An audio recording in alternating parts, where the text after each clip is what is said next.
Bon, bah voilà, on y est. Épisode 100 de l'étagère à manga. Je pensais vraiment pas arriver jusque-là un moment. Épisode 100, et puis avec 1000 abonnés en plus. Maintenant, même plus de 1000 abonnés. 1150 abonnés, je crois. Merci beaucoup, déjà à tous.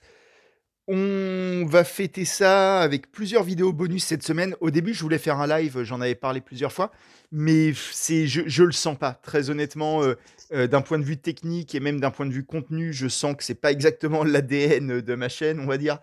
Donc je préfère faire autre chose.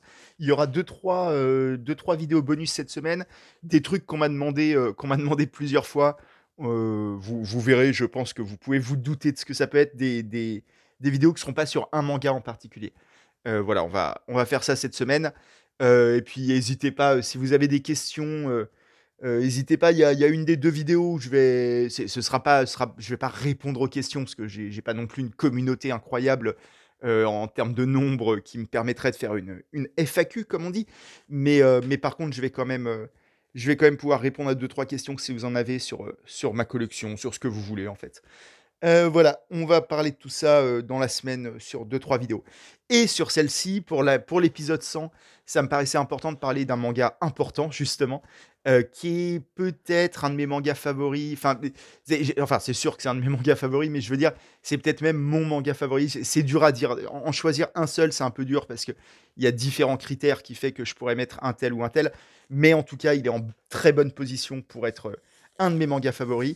C'est, vous l'avez compris, vous avez vu le titre, 20th Century Boys de Naoki Urasawa, que j'ai en édition Ultimate, ou je sais plus comment ils appelaient cette édition, mais la dernière qui est sortie, quoi, qui réunit deux tomes à chaque fois, qui est une très belle édition, très bonne qualité, avec les pages couleurs en couleur et ainsi de suite. Je serais bien que je vous dise ça en vous montrant des pages couleurs, mais voilà. Et je crois qu'il y avait une histoire d'une nouvelle traduction. J'en suis pas totalement sûr qu'il y avait vraiment une nouvelle traduction. Mais bon, la traduction était de bonne facture, quoi qu'il en soit. Et 20th Century Boys pose le problème, en tout cas cette vidéo, pose le problème de savoir comment parler d'une œuvre dont déjà énormément de gens ont parlé.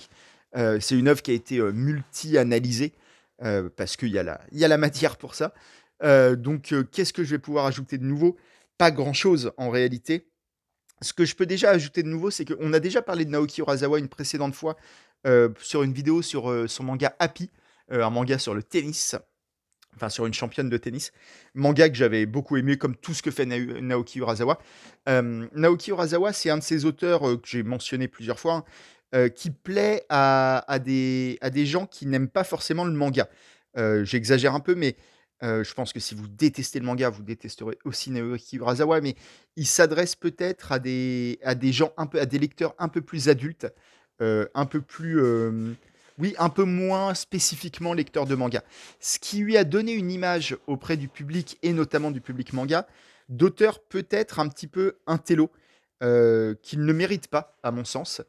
C'est un auteur qui est très dans le divertissement. J'essaye de réorienter l'image pour avoir un peu plus de lumière sur les pages, je les trouve sombres.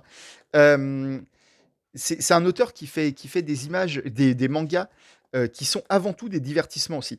Et je trouve que c'est quelque chose qui est peut-être pas assez mis en avant dans le discours qu'il y a autour de cet auteur, discours de la part des éditeurs, de la part des journalistes, de la part des critiques, euh, qui on passe beaucoup de temps avec Naoki Urasawa à crier au chef-d'œuvre, à dire ces mangas sont géniaux, ce qu'ils sont.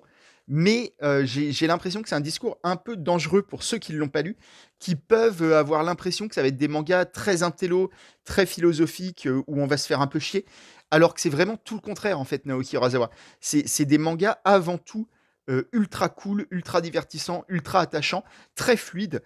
On s'emmerde jamais, c'est jamais. Alors, ça parle, vous voyez, il y a du texte hein, quand même, mais c'est pas verbeux dans le sens, c'est pas la discussion pour la discussion, c'est évidemment psychologique, mais toute histoire a une dimension psychologique en réalité. C'est franchement, c'est pas plus psychologique que plein d'autres mangas.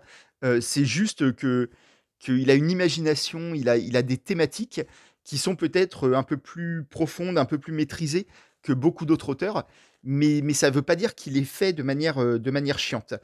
20th Century Boys, quand on parle de thématiques, c'est justement un des problèmes pour parler de ce manga, c'est qu'il y a énormément de thématiques, il y a énormément de choses entrelacées dans ce récit.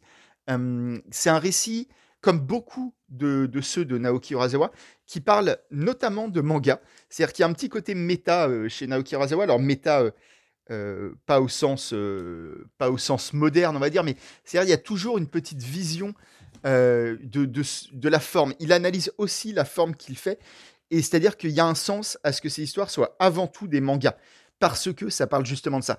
On reparlera un petit peu plus tard de ça. Tiens, j'ai deux marque-pages, je ne sais pas pourquoi. Si quelqu'un veut ce marque-page, je lui offre. Euh, Ouais, 20th Century Boys, c'est une histoire déjà qui se déroule sur deux temporalités, même trois en réalité, où on passe d'une époque à l'autre. Ça m'a fait penser un peu ce truc-là à d'autres choses dont on parlera un peu plus tard. Je vais déjà vous raconter l'histoire. Je suis un peu en train de me perdre sur cette œuvre.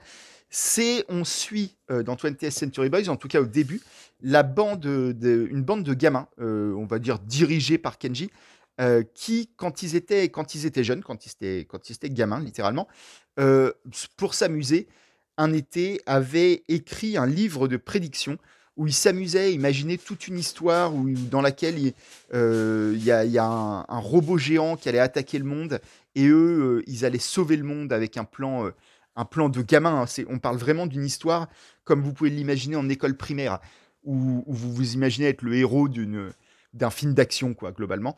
Donc, ils avaient prévu ça. C'est un petit cahier de gamins qui les avait réunis tout un été où ils s'amusaient autour de ça dans une cabane qu'ils avaient construite dans les champs.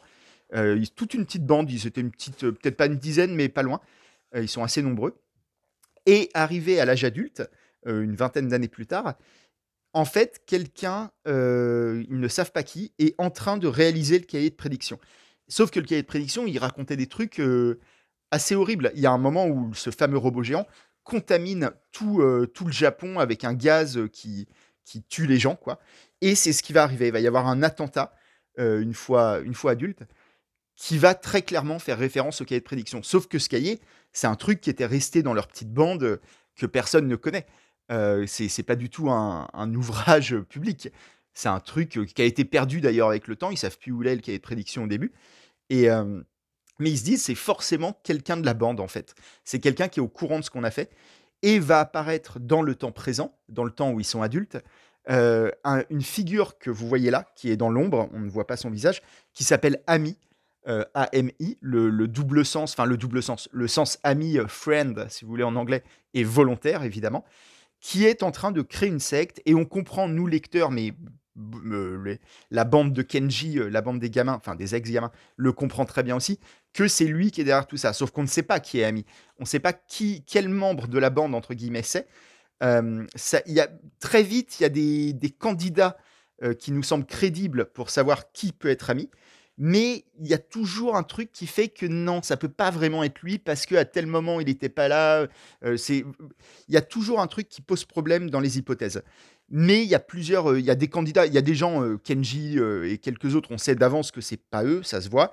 Mais il y en a quelques-uns où c'est plus flou. Donc ils vont enquêter, ils vont essayer de mettre les plans d'amis à mal, et ils sont bien placés pour, vu qu'ils savent comment c'est censé se dérouler. Ils comprennent très vite que Ami, il veut suivre le cahier de prédiction. Il fait pas n'importe quoi. Il suit vraiment à la lettre tout leur délire d'enfant euh, pour, euh, pour, pour des raisons qui sont floues. Ils savent pas pourquoi il met en exécution ce cahier de prédiction, mais ça leur donne un avantage, c'est-à-dire qu'ils savent quelles vont être les prochaines étapes. Donc ils se mettent en tête de l'arrêter. Et à partir de là, je vais pas trop vous raconter, mais il va se passer un truc, soit ils y arrivent, soit ils y arrivent pas. Là, tout ce que je vous raconte, c'est dans les premiers tomes en réalité. Et on va passer à plusieurs années après, donc une troisième époque, où va y avoir les conséquences de ce qui s'est passé dans l'époque du milieu. Vous voyez ce que je veux dire? Donc, on arrive très vite à une temporalité entremêlée. En fait, il y a 22 tomes à la base à 20th Century Boys qui ont été réunis en 11 gros tomes là actuellement, les tomes doubles que vous voyez que je fais défiler depuis tout à l'heure. Et, euh, et ouais, tout ce que je viens de vous raconter, ça couvre allez, les trois quatre premiers tomes, hein, quelque chose comme ça. Donc, c'est une histoire très dense. Il va rester beaucoup de choses à raconter après. notamment autour de cette fille. Je vous laisse la surprise de qui c'est. Elle apparaît dans enfin, elle apparaît sous cette forme-là, si je puis dire, en termes d'âge, dans la troisième époque. Et c'est quasiment l'héroïne de l'histoire, alors que je vous ai même pas mentionné son nom. Mais parce que c'est une histoire, 20th Century Boys, qui a énormément de moments, on a déjà parlé de ce facteur, de moments wow effect, des moments de waouh, c'est ouf ce que je viens de dire. Il y a une révélation sur une page qui m'a retourné le cerveau. Et ce truc-là arrive plusieurs fois dans le récit. Il y a des retours de personnages que vous attendiez pas, des moments. Moi, il y a une scène, pour ceux qui l'ont lu, qui se passe sur un parking suite à une nuit passée au casino. Cette scène sur le parking, je la trouve incroyable. Genre, c'est un de mes meilleurs moments de lecture de manga. Quand je vous dis que ça parle de manga, c'est que par exemple, ça, c'est le symbole d'Ami, de Ami et sa secte. Et c'est un symbole qui est tiré, en fait, si vous le mettez comme ça, qui est tiré d'un véritable truc qui était utilisé dans les magazines de manga pour dire passe à la page suivante. Et c'est cette main qui pointe vers la gauche, ça veut dire passe à la page suivante. Et c'est une référence explicite pour les personnages qui le comprennent comme ça, et pour Naoki Urasawa par rapport à ses lecteurs, qui il se met dans une perspective d'histoire du manga comme une large partie. En fait, quand les enfants, la bande Akenji est enfant, ils sont dans les années 60. Ils sont en 1969, si je dis pas de bêtises. C'est-à-dire, je vais vérifier si je trouve l'année où ça se passe, 1973. Ils sont en 73 et c'est très important parce que Naoki Urasawa vraiment inscrit son récit où il se passe plein de trucs très science-fiction, de plus en plus au fur et à mesure du récit. C'est de moins en moins réaliste, on va dire, sans jamais partir dans des trucs complètement irréalistes, mais ouais, si, sur la fin, c'est vraiment science-fiction. Mais, mais disons que au début, en tout cas, il l'inscrit dans une toile réelle, c'est-à-dire il y a des références à des véritables événements qui se sont passés à telle ou telle époque, notamment une exposition universelle au Japon, qui a une vraie importance symbolique dans le récit. Et je sais plus du tout ce que je veux dire. J'ai l'impression de me perdre, mais c'est une œuvre très tentaculaire. C'est très dur d'en parler. Et oui, ce que je voulais dire, c'est qu'il inscrit aussi son récit dans l'histoire du manga. C'est-à-dire que plusieurs personnages, et ça tombe bien que j'ouvre à cette page-là, plusieurs personnages sont fans de manga. Il y en a un notamment qui est très fan de manga. Il y a un moment où vous voyez une collection de mangas gigantesque dans le récit. Et il y a tout un truc où en fait on comprend que Naoki Urasawa fait référence explicitement au manga dans le sien, dans son manga. C'est-à-dire il montre d'autres mangas, mais il y fait aussi référence de manière plus tacite par le style qu'il choisit d'adopter, par le mélange des genres qu'il fait, qui renvoie à plusieurs écoles du manga. Il y a ces deux personnages également parce que dans l'époque moderne, dans 20th Century Boys, donc il y a la première époque où ils sont gamins qui se passe dans les années 70, celle où ils sont jeunes adultes qui se passe 20 ans plus tard, années 90, et celle après encore où ils sont pas vieux, mais ils sont adultes, quoi, pour de vrai, ils ont 40, 50 ans, qui se passe plutôt à notre époque. Et dans la troisième époque, il y a tout un truc un peu sur la censure de l'art. L'art est très contrôlé. Et il y a ces personnages de mangaka qui, eux, cherchent la liberté. Ils veulent créer des mangas, ils adorent les mangas. Ils sont fans de Tezuka, notamment. Et ils veulent, d'ailleurs, leur look avec le béret fait référence à Tezuka. Euh, et ils veulent recréer des mangas dans ce monde qui les interdit. Et c'est marrant parce qu'il il y a eu un petit spin-off à 20th Century Boys qui est sorti en France il n'y a pas longtemps, là, enfin qui a été réédité en France, qui est un truc, alors c'est vraiment un spin-off, où on suit juste ces deux mangaka qui essayent de créer un manga. Et chaque chapitre, Naoki Urasawa fait un pastiche d'un style de manga. Vous voyez, c'est pas du tout le dessin habituel de Naoki Urasawa, hein, là que vous voyez là. Et à chaque chapitre, il a un style de dessin différent. Il a un style d'histoire différente aussi. Ouais, c'est du pastiche, quoi. Il explore les différents types de mangas qui existent. Alors, c'est un truc, c'est très anecdotique hein, comme recueil. C'est pas du tout, c'est pas du tout important de le lire pour aimer 20th Century Boys.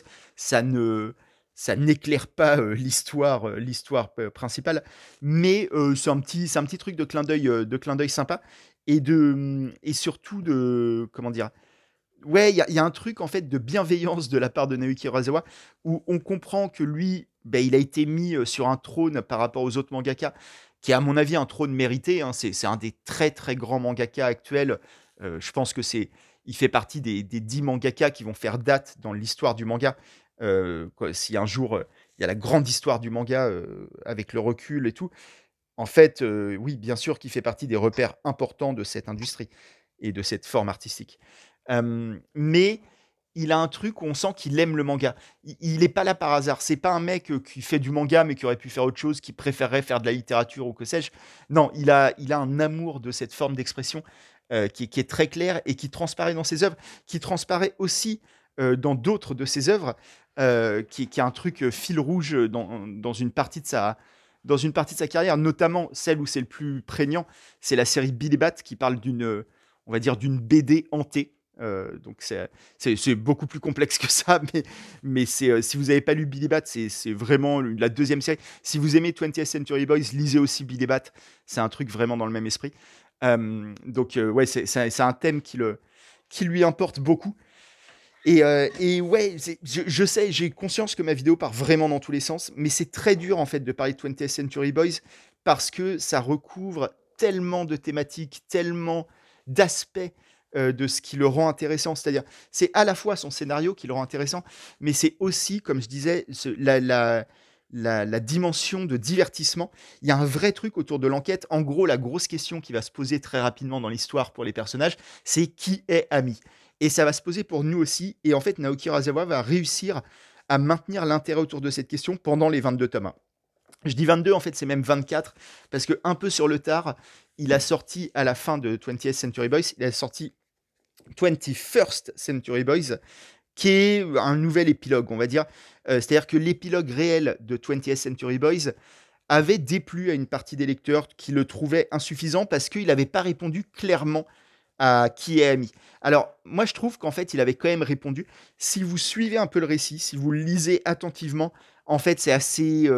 Vous comprenez à peu près qui est Ami. Mais oui, il y avait un truc peut-être pas assez explicite. Il était peut-être resté un peu trop dans le flou sur certains aspects. Donc, sur demande de son éditeur vous voyez, il y a des choses très métaphoriques sur qui est Ami, parce qu'il y a tout un truc sur la réalité virtuelle aussi dans 20th Century Boys.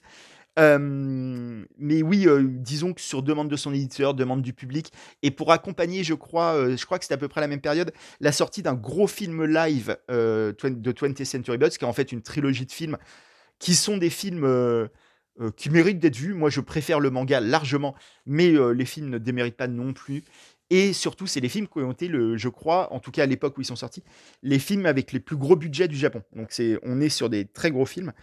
Et en tout cas, pour accompagner la sortie de ces films, effectivement, Naoki Urasawa avait refait une conclusion à son manga qui n'annule pas la précédente, hein, mais qui la complète.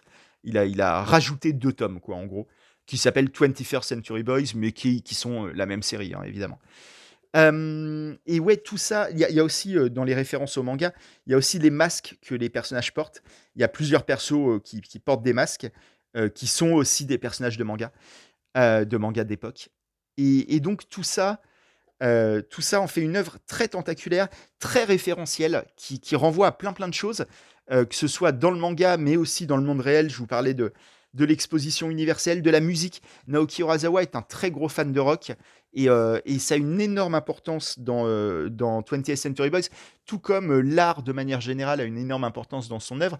C'est-à-dire que c'est une des grandes questions qui se posent dans plusieurs de ses mangas, c'est est-ce que l'art peut avoir un impact sur la vie réelle? Est-ce que ce qui se passe dans une BD, ce qui se passe dans un disque de rock peut toucher les gens au point de modifier le monde, de modifier la réalité? C'est une question philosophique que se sont posées, à mon avis, tous les artistes du monde, et à laquelle ils ne donnent pas une réponse claire, parce qu'il n'y a pas de réponse claire. C'est un autre des masques très importants du récit. Euh, mais c'est un truc, on sent que ça l'agite, on sent, et derrière ça, forcément, quand cette question est posée par un artiste, il y a la question de son importance à lui dans le monde. Est-ce que ce que je fais, sortir toutes ces BD, est vraiment important? Est-ce que le monde a besoin de moi? Est-ce que j'apporte quelque chose à cette réalité? Et c'est une question, évidemment, personne ne peut y répondre de manière franche et claire, mais je pense que quand on a un impact tel que lui sur une industrie, sur Ça, cette page, je vais pas la tourner, mais ce moment-là où il soulève le masque, c'est un des grands, grands, grands moments wow effect du récit. Je vous laisse la surprise. Et, euh, et ouais, il a eu un impact forcément sur d'autres mangaka, sur ses lecteurs, sur moi, sur plein d'autres lecteurs à mon avis, qui voient dans ces BD un divertissement de très très haute qualité et quelque chose qui va vous rester en tête. Moi, c'est un manga auquel je repense très souvent, que je conseille énormément. Comme je disais, c'est un manga, je pense, qui peut plaire aux non-lecteurs de manga. C'est peut-être pas le cas de toutes les œuvres d'Urasawa, parce que certaines de ses œuvres sont quand même, je pense à Billy Bat, ça part un peu dans tous les sens. Billy Bat, moi j'ai adoré Billy Bat, mais c'est peut-être plus dur pour quelqu'un qui est pas habitué au manga. Il va pas tout comprendre. 20th Century Boys, ça part aussi un peu dans tous les sens, hein, on va pas se mentir. Mais il y a un truc. Ah, quand je vous parlais de la très grosse collection de mangas, on y est. Il y a un personnage qui est vraiment collectionneur de mangas et c'est important. C'est pas juste un détail pour faire des belles images. Il est vraiment comment dire, c'est important pour l'intrigue. Il y a un très très gros truc qui tourne autour des mangas dans 20th Century Boys. Je vais garder cette image, je vais peut-être la mettre en miniature de la vidéo, ce sera intéressant. Euh, tout ça pour dire ouais que c'est une œuvre très dense. Il y a beaucoup de choses à en dire et je ne vais pas tout dire dans cette vidéo, d'une part parce que j'en ai pas les capacités d'analyse. Ça demanderait, en tout cas, j'en ai pas les capacités en improvisation comme ça.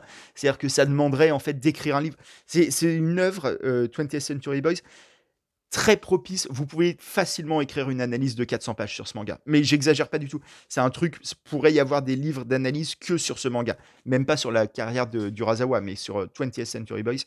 Ça parle de plein, plein de choses. Ça en parle bien. Il y a vraiment ce mélange monde réel, question très réelle, avec une intrigue de science-fiction ultra bien menée aussi, avec une intrigue d'enquête hein, aussi. Vraiment, cette question de qui est ami, c'est un truc qui a agité les lecteurs pendant toute la publication, je pense, de 20th Century Boys. Et c'est avant tout aussi, c'est pour ça, je le disais déjà dans ma vidéo sur Happy, mais c'est un auteur, Naoki Urasawa, il ne faut pas avoir peur de le lire. Ne vous laissez pas impressionner par le côté c'est le génie du manga, tout ça. C'est vrai, mais c'est justement le fait que ce soit le génie du manga, ça fait que ces mangas sont extrêmement faciles à lire et divertissants immédiatement. Vous allez jamais vous faire chier, vous allez être pris dedans direct. Et, donc, ne croyez pas que c'est un truc réservé aux intellos, aux gens qui réfléchissent trop, entre guillemets. C'est tout le monde, on réfléchit tous, et tout le monde est capable d'aimer et d'être sensible à 20th Century Boys. N'ayez pas peur d'y aller. C'est vraiment un très très grand manga, une très très grande œuvre. Moi, c'est une histoire, et dans la manière dont c'est raconté, qui m'a vraiment impressionné, ce truc d'entremêler les époques, parce que, comme je vous dis, il y a plusieurs époques importantes. Il y en a trois principales, avec d'autres époques aussi qui sont balayées de temps en temps, mais c'est surtout trois. Mais en fait, c'est pas linéaire, c'est-à-dire qu'on va passer d'une époque à l'autre. De temps en temps, on va revenir en arrière, on va repartir dans le futur, on va revenir en 1969, en 1973, à telle ou telle époque. Ça n'arrête pas de bouger parce que les réponses à des questions, une question qui va être posée, un mystère qui va être soulevé dans les années 2000, va trouver sa réponse en réalité dans le passé. Et donc, on fait des allers-retours tout le temps, ce qui est un truc, moi, que je trouve vraiment très très bien quand c'est maîtrisé, d'un point de vue narratif, c'est vraiment très cool. Et ça m'a fait penser d'ailleurs à un de mes livres favoris, peut-être qu'il est favori aussi pour cette raison, qui est ça de Stephen King.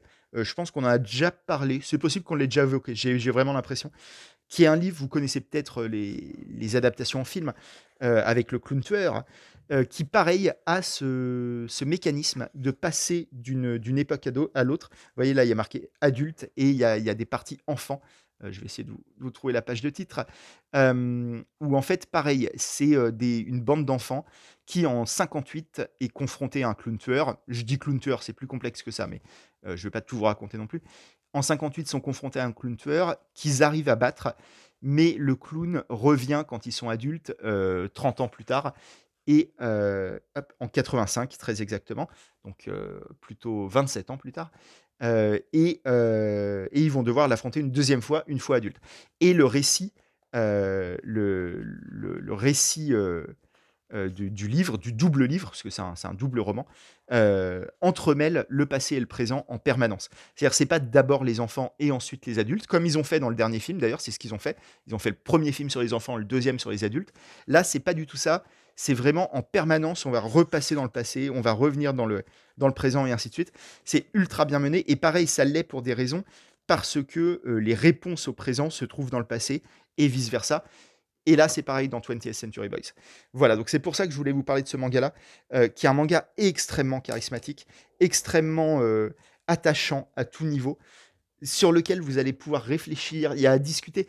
Là, je ne suis pas rentré vraiment dans le scénario, je vous ai présenté un peu le point de départ, tout le délire autour de Ami, de la mise en place du cahier de prédiction, tout ça, et ainsi de suite. Mais il se passe énormément de choses. Comme je vous disais, tout ce que je vous ai résumé, ça tient dans les 2 premiers volumes de l'édition actuelle. Donc on va dire les 4 premiers tomes. Après, ça va se développer dans des directions très différentes les unes des autres, que j'ai pas du tout évoqué, en fait, que j'ai pas du tout évoqué pour l'instant, parce que je veux vraiment pas vous gâcher la découverte de cet univers, de ce qui va se passer, de jusqu'où ça va aller, mais c'est intense. Je vous jure que c'est intense. C'est à la fois une histoire d'enquête, une histoire de science-fiction, une histoire d'amitié, parce que ça tourne aussi autour de cette bande, en fait, qui était pote enfant, qui redevient pote adulte. Ils se sont un peu perdus de vue, certains. Il y a tout un truc autour de ça, et puis ça parle d'art, ça parle de l'importance de la musique, l'importance des mangas, l'importance ou non, importance avec point d'interrogation, de l'effet que ça peut avoir ou non sur la réalité.